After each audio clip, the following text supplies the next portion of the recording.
Ang dami ng mga dahon, nagalaglag ng mga antikils, so dapat mag-vacuum ako mamaya tsaka doon sa harap.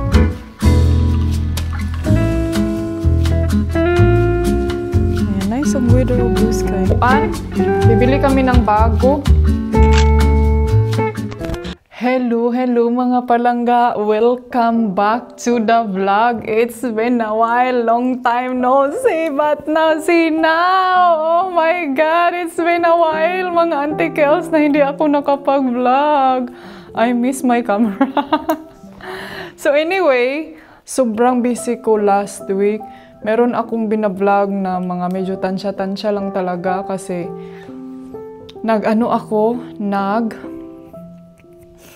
nagpa-enroll na ang inyong antikels. Finally, nakapagpa-enroll na talaga tayo ng driving lesson. Meron tayong good news. Yan yung good news natin. At least, meron tayong na-achieve habang nawala tayo dito sa social media.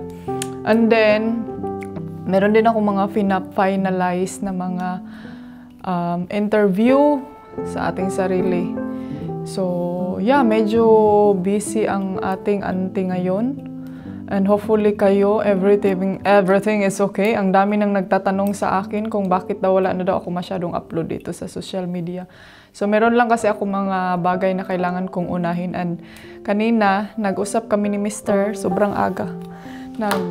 And then, anyway, marami palang nagtatanong sa inyo bakit nasaan na daw yung asawa ko, ano daw nangyari, mga ganito-ganyan. May mga nangyari ba daw na hindi ko sinasabi? Wala namang nangyari dayo. Alam nyo, tayo dito ngayon sa social media, kailangan na talaga nating mag-ano ngayon ay kanang. Kailangan na talaga nating mag-careful sa mga bagay-bagay na ilalagay natin ngayon sa social media kasi merong akong na isang vlogger ngayon na naghiwalay sila. I'm not sure kung ano ba no, pero alam nyo, minsan kasi ngayon sa social media, ang dami ng misleading information ba.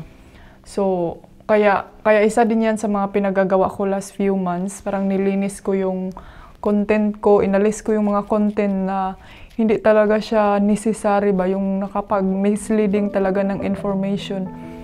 Kasi nare-realize ko talaga no, na habang tumatagal tayo dito sa mundo ng social media, hindi talaga siya maganda in the long run. Pero, alam nyo, naano ko talaga ngayon na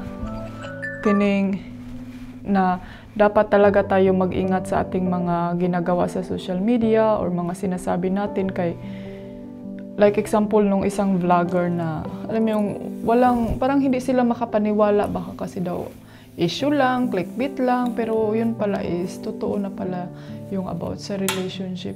Kaya ngayon maraming nag-ano sa akin na baka naghiwalay na daw, baka ganito ganyan. Wala mga anti-kadayers, wala kaming problema ni asawa, umuwi lang siya sa Denmark kasi alam niyo naman sa nakakaalam, may bahay kami doon. So, nag-asikaso lang siya doon sa bahay sa Denmark. So, siguro if pagbabalik na si Mr.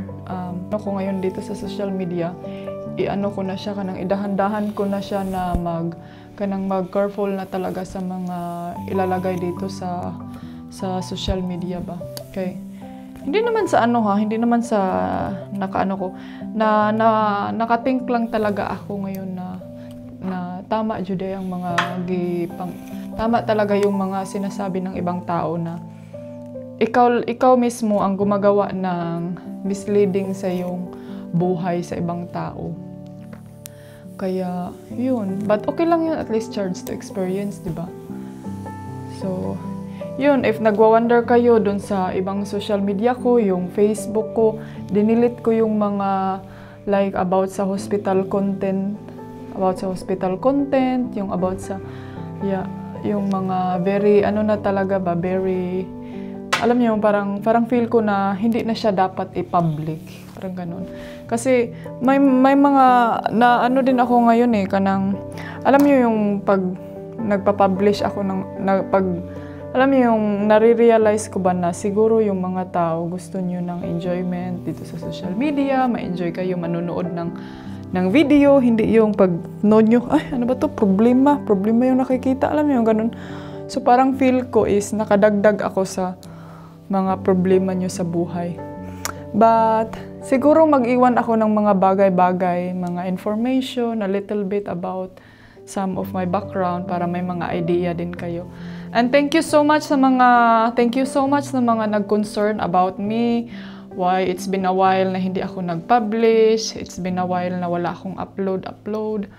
So, I'm doing my best. I'm happy here because I'm with my husband all the time. Alam nyo naman. So, ang pinofocus ko ngayon is mag-study kasi meron online study. So, yan yung pinofocus ko ngayon. And then, make myself comfortable. Like, alam nyo, magpaganda sa sarili. Kasi, mag-coffee tayo. Alam nyo, nung nakita ko yung ano ko sa social media, nag-scroll ako ba sa mga FB. Ang dami kong dinilit na mga video kasi parang nafe-feel ko sa akin sarili, ano ba to? Parang, ay, ano na ba itong nangyayari dito sa mukha ko? Parang ang laki ng problema sa mundo. Parang pinasaan ko na yung mundo. Alam niyo, mga ganun. So, yun, dinilit ko siya mga anti-kills kasi I prepared to be peace. Like this guy here. Hi! Good morning! Morning, Felix! You wake me up, huh? Hala lang, you know, we have so many things to do today. We have to clean outside the garden and everything and so on and so forth. So now, Mama has to make coffee first. Na ako sa aking favorite cup kasi yung isang cup ko, nabasag siya, day. Felix! Are you watching, Mama?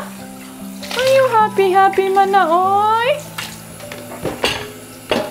Maglilinis tayo today and do something inside. And anyway, maraming salamat sa inyong lahat ha, sa inyong concern. Nag-ano talaga ako as in na-appreciate ko talaga yung mga message ninyo na Inday Ani, parang gumanda ka na ngayon. Charing.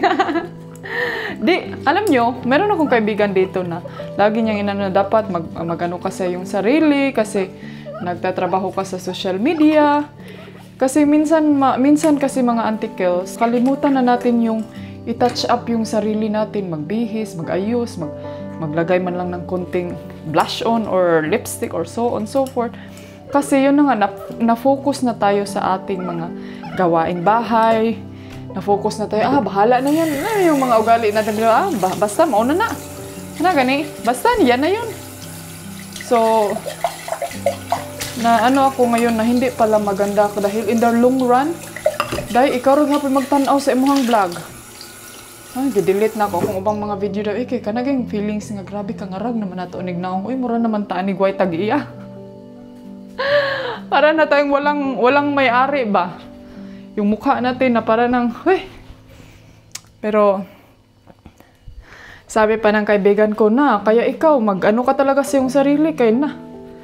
Baka ipagpapalit ka ng asawa mo. Kaya na lusyang na si Auntie Kels. Di po, doy. Dapat jud nga mag-ano jud ay ta sa tong sarili mo. Na kaya kayo, mga nanay, kahit hindi kayo vlogger, kahit housewife lang kayo dyan, mag-ano talaga kayo sa inyong sarili, magpaganda, magdamit ng maganda, kay, lisod na day, basin niyang maadto na nasilingan day. Lisod na zay. Lisod na zay, basin niya dito na sa silingan zay. Kaya ang silingan, ang kapitbahay natin zay, naka-red lipstick zay.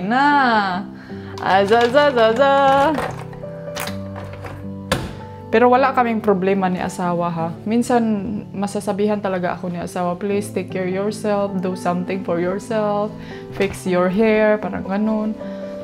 So, this is it now.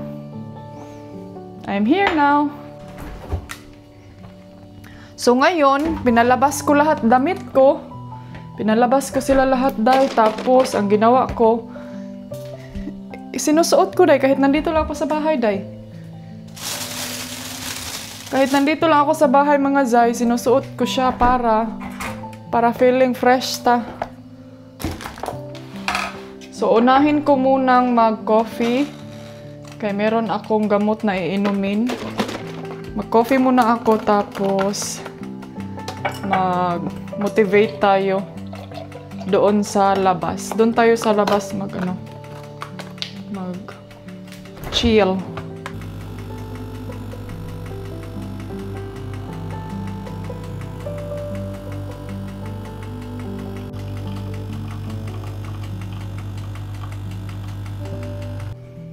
So, dito tayo sa labas. Kaya hindi pa siya Hoy, kasi huggers. Hoy, kasi baning. Hindi pa masyadong mainit, so dito tayo. Pagod akong krusong anti-kills. Yun. So, kain. Ayan, nice ang weather o blue sky. Kahapon medyo cloudy. And then, nag-ano siya? Sabi niya sa akin na tumawag siya kasi, huy, B, ayaw, B. Di na ako, Jollibee, ha? Tumawag siya sa akin, ha? Akong bagang sakit. Tumawag siya kasi kanina, ang aga niyang pumunta sa chocolate shop. Nagbili siya ng chocolate ba para sa aking doktor. Nagtanong siya kung ilan daw yung bibigyan ko. Sabi ko, 3 lang siguro sa pharmacy at saka sa aking doktor. Kay isa raman. So, siya, pinapili niya ako. Tapos, pinapili din niya kung ano yung gusto kong chocolate. Kasi meron sa Denmark na pinaka-perfect, pinaka-the best nga chocolate talaga sa Denmark. So, yun, nagpabili ako sa kanya para sa kanyang lovely wife. Charing. Excited na siyang umuwi dahil kasi ang dami niyang problema doon sa Denmark. Pero sabi ko sa kanya nga, alam niyo, minsan si Mr., inaano ko talaga yan siya dahil kasi siyempre sa edad niya, parang mura na siya ganang, alam niyo yung parang suki na siya sa parang suki na siya sa mga problema ba. Pero para sa atin kasi mga Pilipino, parang normal na lang sa atin yung mga ganyan pa. Parang, sige, go with the flow. Kung basta, importante, masolbad na. Diba, ganyan tayo mga ugali Pilipino. Pero si asawa kasi, meron siyang meron siyang kanang mindset na, kanang every time na pag may mga ginagawa siyang bagay, maano siya dahil ngayon, medyo kasi siya sa kanyang mga ginagawa doon sa Denmark ba, sobrang na-stress siya dahil. Pero parang feel ko sa kanila dahil, parang feel ko dito sa kanila mga anti-kadayers, no? Sabi ko sa inyo before na, kung i-compare ko lang, minsan matatawa na lang ako ba na pag i-compare ko yung problema nila dito at saka problema natin dyan sa Pilipinas, parang problema nila dito dahil para sa kanila sobrang laki na. Tapos kung ikumpara natin sa Pilipinas na, naku dahil murag dala na natin sa barangay. Ang sila dahil mga ng mga lawyer, mga judge, mga kalabad ba ninyo ang mga kano. Pero ganyan talaga mga anti-kills if ang country, very civilized country. Yung country na kailangan talaga sumusunod sa rules, mag-follow sa rules, is kailangan talaga may susundan ka ng mga patakaran dyan mga anti-kills. Hindi lang kay basta-basta ka dyan na like example lang magpagawa ng mga magpa-extension sa bahay mo, yung mga ganyan. Hindi talaga dahil medyo ka talaga dito, medyo may stress ka dahil. Kaya kayo kung pupunta kayo ng Europe, lina mo!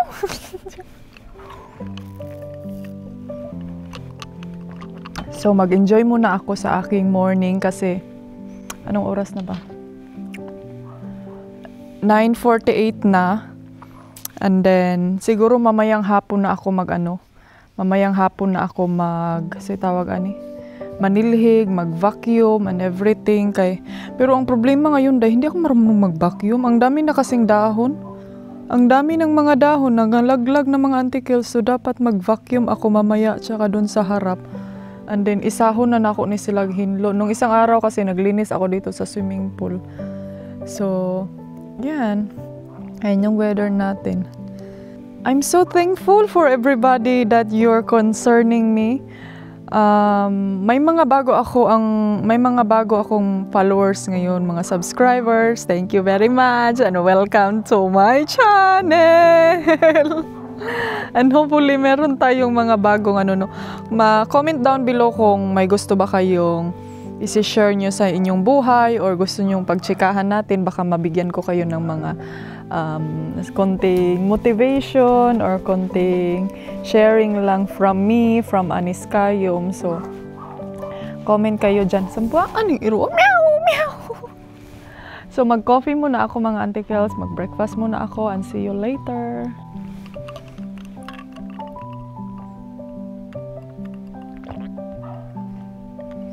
Basta tandaan lang talaga natin mga antika-dayers na habang may buhay, may pag-asa pa tayo dahil ang problema, katuwang na natin yan sa ating buhay. Kung meron tayong problema, meron din tayong saya. Dahil kung puro lang saya, hindi naman excited ang buhay. Minsan, alam nyo, ang buhay natin para din siyang jeep na minsan puno, minsan dili puno. So, pero tuloy pa din na yung buhay natin kahit ganyan lang yung pasayro natin. Kaya laban lang talaga tayo mga antikels kung ano man yung mga pinagdaanan natin sa buhay na medyo pakiramdam natin na parang wala na tayo sa parang wala na tayo sa ating dalan na gani. And then dapat kailangan din nating magano sa ating sarili kailangan marunong din tayong mag-push, maghinto ba? Kailangan nating marunong maghinto na okay, let's take a push and then push or hinto. Basta hinto na lang dahil kailangan matuto din tayong mag-stop sa ating sarili na stop and then to think para ma-realize natin yung mga bagay-bagay ba na is this still gonna be wrong? Is still okay? Is still gonna be work like this? Kasi minsan tayo meron tayong mindset na go lang ng go. Basta kay go, Lavern. Minsan kailangan din nating huminto sa mga iba't ibang bagay na kailangan nating iproseso muna ba. Wag muna tayong sagad-sagad. Nagets niyo ba yung chika ko? Dahil lisod kayo magchika sa inyo ba? Kanagay mga Tagalog. Pagod. May akong kusong So I'm so thankful na ngayon medyo natatry ko nang sa aking sarili. Alam niyo yung sit down vlog, podcast vlog. Parang gusto ko kasi yung ganitong style na sit down lang. Alam niyo yung makikita sa baap, hinampak man ng iro Alam niyo, makikita niyo lang yung sarili ko na nakaupo, nagchika, and then having coffee. Cheers mga antikels. Ano yung kinain niyo dyan? Comment down below. Basta wag natin kalimutan na alagaan natin yung sarili natin. Huwag natin pabayaan. Let's enjoy the day with croissant and having coffee. Hello mga palangga! Finally, human ako breakfast. Mainit na sa labas. So, pumasok na ako dito sa loob. Yung yung ngipin ko dahil ang daming yung croissant na nasunog man ko ng croissant dahil. So, ang daming sa aking ngipin. Itim-itim. So ngayon, mangusina naman tayo, ilagay ko lang. So hindi pupunta sa Tijubi ngayon, plano sana namin ngayon magbiko. And then sabi niya, next time na lang daw kasi nag-shooting siya. So sabi ko, sige lang Ate Joby, next time na lang kasi ako din mag-taping din ako tapos may shooting ako mamaya. So yan yung agenda natin dahil next time na lang tayo mag-biko. May daw siya, nakabili daw siya ng pellet. Kabili daw siya ng sticky rice. So today, ang gagawin ko is mag-shooting na lang tayo para ma-enjoy ko din yung day ko today. Kay si Mr. Sinabihan na niya ako na no call for today because I'm busy, my darling, my love. Charing. My darling, my everything. Busy daw ako ang palalab. Sabi ko sa kanya na okay, lang din ako ngayon after kong mag-shoot. After kong mag-taping, ako study ng siguro mga 5 or 2 hours siguro ako mag-study ngayon. So yun yung agenda ko. And then para ma-memorize ko talaga yung mga theory sa ating driver. Mga antikels, meron akong tanong. Comment down below kung paano nyo mabilis i-memorize yung mga theory. Mga theoretical sa theory exam. So, comment kayo kung ano yung technique nyo para mabilis nyo ma-memorize. Ang kasi dito is, kailangan makatake na ako ng exam within 6 months. So, before kami aalis dito sa Spain, then, dapat makatake na ako ng exam. I wish me lang nga nga makapasartaan Noon, ABCD lang naman siya. Pwede bintot-bintot. Pero, need jud day nga, sweet to jud pug kagamay sa theory kay basin imbes kay left driver nahimo kang right driver na ay left ba left side or right side to anawa. Nagay, yun na. Ay, pati yan, hindi na maalala.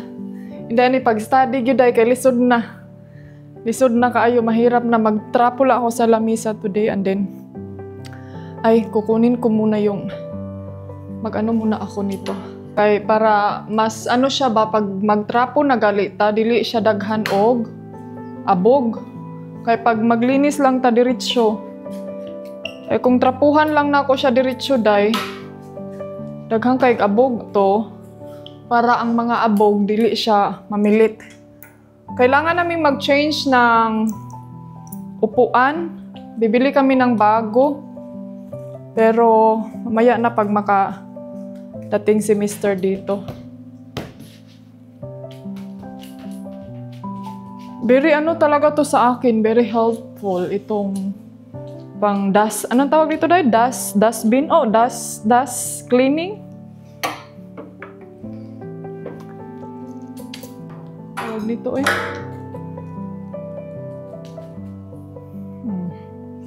Ang bilis niya dahil. Oh, nangasira naman good siya oh. Ano na siya, nangapakpak na.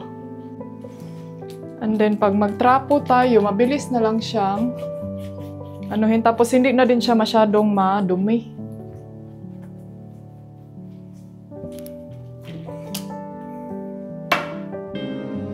You're where I belong.